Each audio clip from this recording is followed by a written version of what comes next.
May matahong nga baybay, may matahuman nga mga busay, may mga pang-relax, may pang-adventure, may mga tradisyon, may kultura. The children were possessed by evil spirits, so they won't allow anybody to come in. Okay.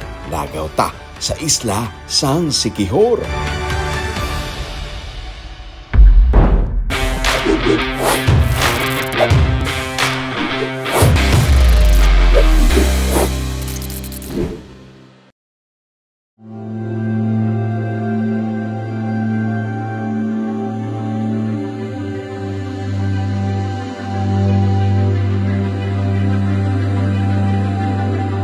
Isla sang Negros plus Isla sang Siquijor equals Negros Island Region. Ang probinsya sang Siquijor ang ikatatlo sa mga pinakagamay nga mga probinsya sa Pilipinas. Ginatawag ang isla sang una nga katugasan bangod sa mga puno sang Molave o kun tugas. Gintawag man ini sa mga Espanyol nga Isla de Fuego o kun Island of Fire bangod sang fireflies o kun ipot-ipot sa mga puno sang Molave. Ang Siquijor Province may 6 ka mga munisipalidad. Mga 45 minutes lang ini nga ferry ride halin sa Dumaguete City. Kung halin ka sa Bacolod, mga 4 ka oras nga drive malapot ang Dumaguete City. May mga fast craft pag may roro. Meaning, pwede ka makadala sa salakyan mo pakadto sa isla. Nag-overnight kami anay sa Dumaguete City, kaginkuha namon ang 7:30 AM nga ocean jet nga trip. Masobra sa 300 pesos ang plete. May mabilinan sang salakyan sa gawa lang sang port. Ginsukot kami sang 200 pesos for overnight, kag kun for the day lang, 100 pesos. May iban man nga mga fast craft. Halos every 2 hours, may biyahe pa Siquijor. Mga 1,500 kuno ang one way magdala sa salakyan pakadto sa isla. So gidbailin ko na lang yan, no? Marenta na kami sang motor o kung salakyan pag abot namon dito. Kag sa 45 minutes nga biyahe, ara ka na sa Siquijor. Sa puerto pa lang, amo sini ang kolor sang tubig sa dagat. Sigurado ka nga matahom gid ang ilang nga baybay.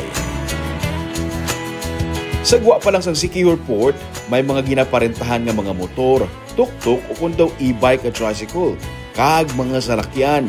Ang motor, 350 pesos per day. Ang tuk-tuk, 1,000 pesos. Kag ang multicab, 1,500 pesos per day. Kalabanan sa mga nagkakadto, di nag-rent sila sa motor, no? Kaya syempre island vibes. Pero hindi na ako magsakay sa motor. Kaya ginakadlawan ko nila, tumboy ko lang tawan. Ari na lang amon, service. Kaya di ko kaigo sa tuk-tuk pagad.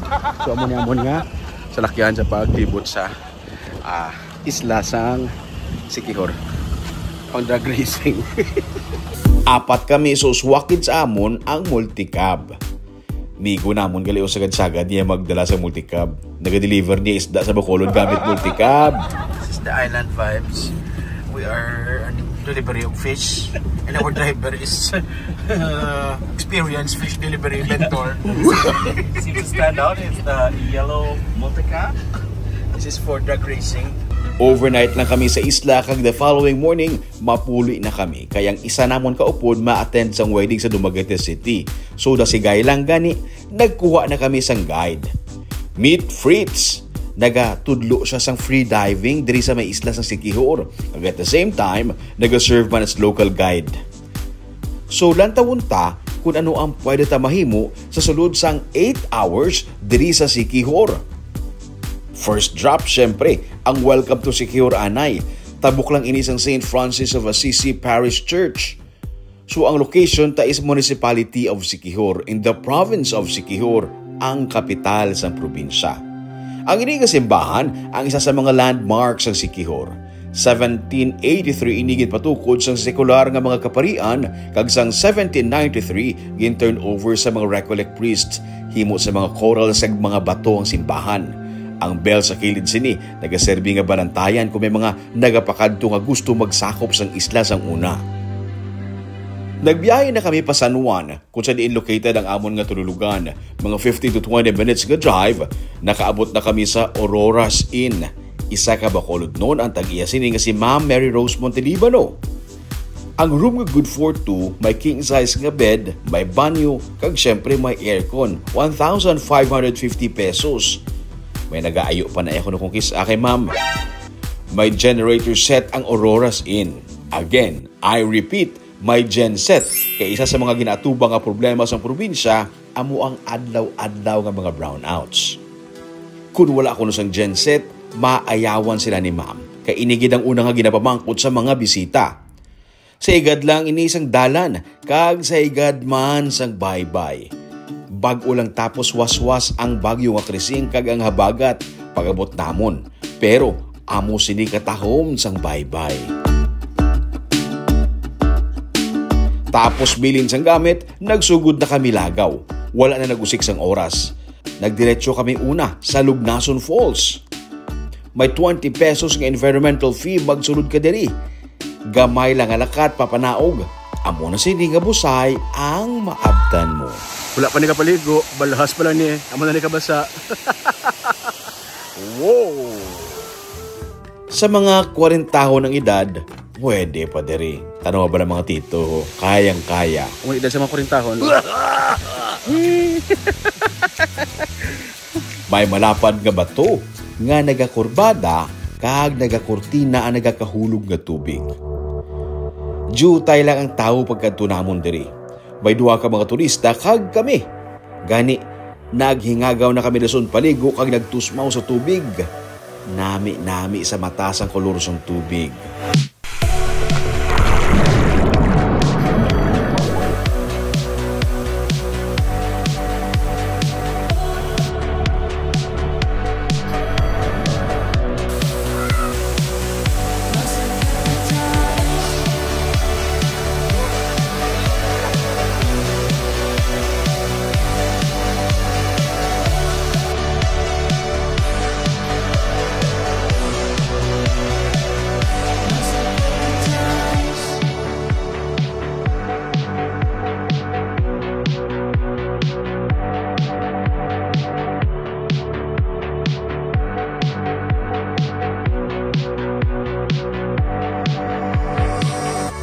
Kanami isang tubig. Bugnaw siya pero hindi cold gid katama nga level.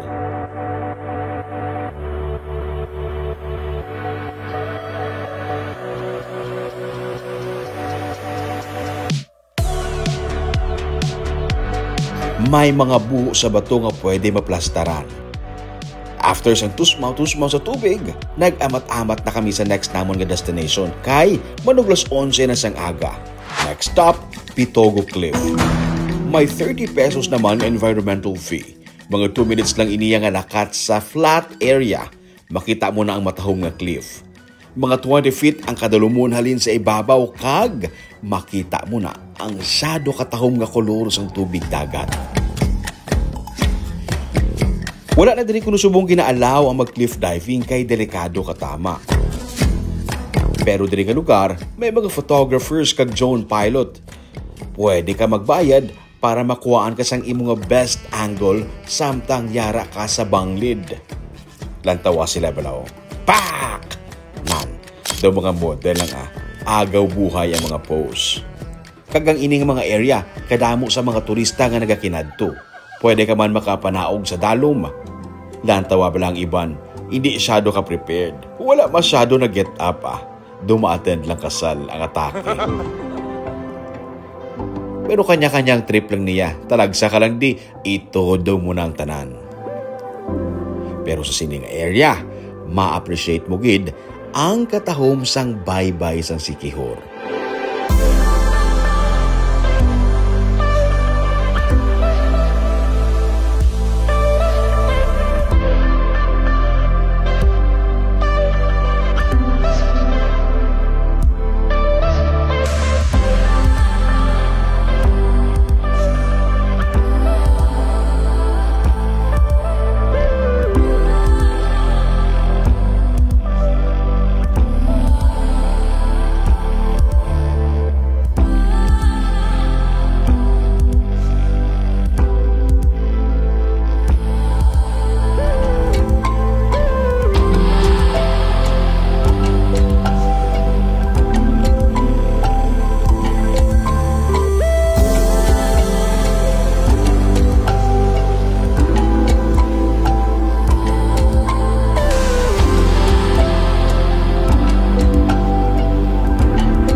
Sagwa sa Pitogo Cliff may mga souvenir area kag dili mo makitaan ang popular nga charcoal ice cream.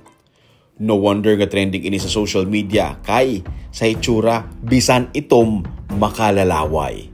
Ang itom nga charcoal himo gali sa mangustin. May iban man nga flavors nga pwede matilawan. May blueberry, may avocado. Kag sang matilawan mo na. Namit ya eh.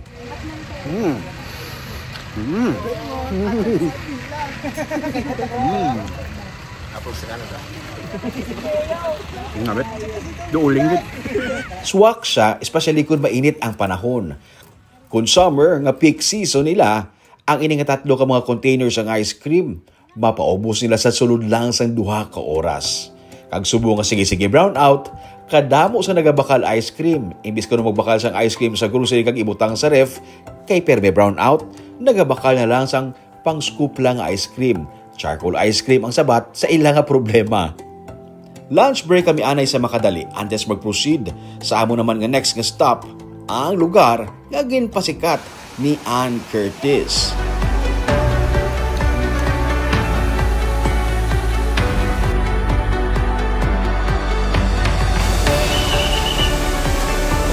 Kag nano man yung swerte. Masunod kami tani sa isa ka simbahan. Pagsunod namon, hindi kami pasudlon. May gindala dito nga ginsaniban ko no. May sinaniban? Bata? Estudyante? Marami? Isa lang? 4? Padayunon ta ang paglagaw ta sa Siquijor next week. Sige lang sa pagbangon. Ako si Romeo Subado, kaginiyang Tripping ni Ruben.